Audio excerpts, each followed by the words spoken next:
don't always have a place like this. There's not always a place where, this a small group of people have gotten together and somehow fostered and encouraged and promoted and nurtured literacy and reading and love of books in the community. And you really see the difference in the cities you go to. Minneapolis has the Loft, and Arizona has the Poetry Center, and Houston has Imprint, and Boston has the Joyner Center. There's a few places in the world, but these are really vital places that only exist because we support them, and they do need support. They need what they do and what they give back to the culture is like so enormous. So I'm just really glad to be here and to be part of this.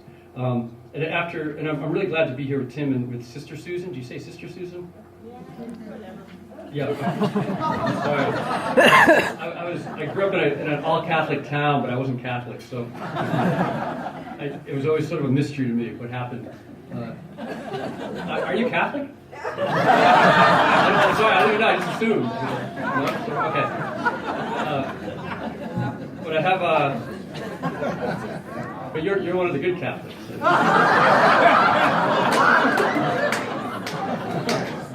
So I just want to start with a quote from Richard Wilbur. Sister Susan reminded me of this when she was up here. Richard Wilbur, the poet, said, "I think all poets are sending religious messages because poetry is, in such great part, the comparison of one thing to another, and to insist, as all poets do, that all things are related to each other, comparable to each other, is to go toward making an assertion of the unity of all things."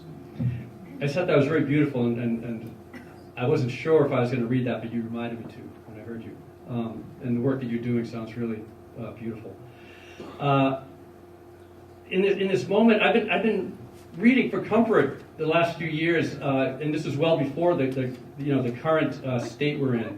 I've been reading Blake, and he wrote along for 10 years. He worked on his, all those poets back then. This was the late 1500s. All those poets had their epics. They had to write an epic to be a poet. We don't have to do that anymore. But his what I love about Blake's is that his was unfinished. He sort of abandoned it. He worked on it for 10 years and abandoned it. It's called Gala. But I went back into it for the last several years and have been taking things from it. And it brings me a lot of comfort because Blake was a poet that was writing at the beginning of the Industrial Age, and he just foresaw some bad things coming from the way the world was changing. But he was also full of sort of this great faith in humanity and our ability to sort of to deal with it. So I just have I'm going to read a couple passages from this that sort of, this isn't the part that's giving me hope. But then there's another part afterwards that has a tiny bit of hope in it. I'll cue you when the hope is coming.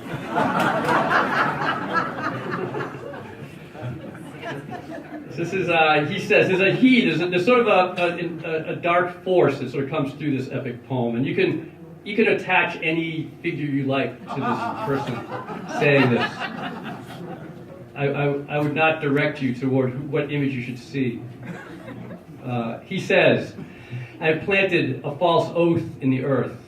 It has brought forth a poison tree. I have chosen the serpent for a counselor and the dog for a schoolmaster to my children. I have blotted out from light and living the dove and nightingale, and I have caused the earthworm to beg from door to door. I have taught the thief a secret path into the house of the just. I have taught pale artifice to spread his nets upon the morning.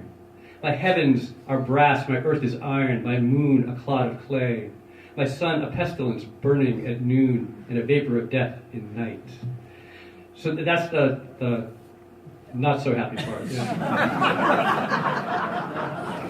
And this is about as happy as it gets. "I say, behold, the time approaches fast, that thou shalt be as a thing forgotten. When one speaks of thee, he will not be believed." That's William Blake. I'd also like to read something, and there's also some other things in the news in the last few days that it feels very necessary to have, a female voice speak. And I thought that that was going back to Blake. I think we should go back further, back to the Greeks, to Demeter and Persephone. And there's a poem, I don't know if you know this poet, her name's Jennifer Franklin. And I'd like to read a poem by her. It's called Daughter, and I think this again, you can project whatever images you like into this, but it seems like this is a response to some of the things in the news right now. Daughter, hollow as a gilded reliquary, I am everyone's receptacle of secrets. I hold each lie and confession, like saints' clavicles and vertebrae. Transparent, I display the treasures I am trusted to safekeep. They do not expect me to judge or offer. To them, I am as flat as a fresco, unremarkable face emerging from cerulean and gold. I belong to those who underestimate me. The stars squint in the dormant sky. I continue to know everything. They do not understand. I can undo them all. Hypocrites, charlatans, hypochondriacs.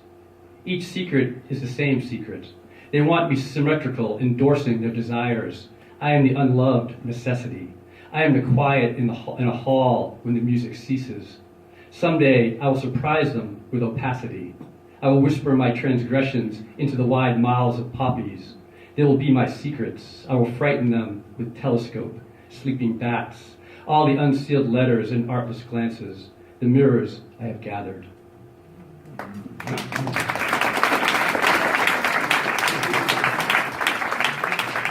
You and Blake sort of foresee the future. It's like, plucked right out of the headlines. And I'm going to end with a poem of mine. I think there's something about the writing thing. I do feel, in a great sense, that we're all just writing one poem. All of us writing. It's just that we're all sort of working on the same project. And I felt that very much when I was teaching the workshop here. That the whole group of us was just sort of creating something together that was maybe meant for that day and maybe meant for eternity. So I'll end with this. It's called The King of Fire. My first night without you, my wings folded back in on themselves. All those birds inside or released by your hands. Now I trace my fingers along my collarbone, trying to find where they live. I keep touching my scar. It feels like swallowing night, like flyers for a lost boy. What if it's true our bodies are not our own, but only become manifest, like this poem, when activated by another's touch? What if the thing activated is outlined roughly by the word body? This morning, my daughter stood before me naked and said she felt her body was not her own. She's been sick for 2 days. Smiling, she seemed to like it, the feeling, that floating above. I worry it's a setup, a manifestation of the addict I've passed on through the blood, my talent for slipping into the bigger thing, a craving for it. Oh, to live without thoughts, no rats in our shoulders, only birds, and the willingness to let someone inside. What if these things we call our bodies are not singular or contained? What if they finally become irrelevant after so much time trying to be grounded? To land on this earth, so strange to imagine, we might simply pass by ourselves for a moment, en route to somewhere else. What's on the other side? A nap? A parade? It works. Matchbox sparks, lightning bugs. I'm completely inside that boy who feels like he's inside me. And this, I want to know everything about the parade. Thank you.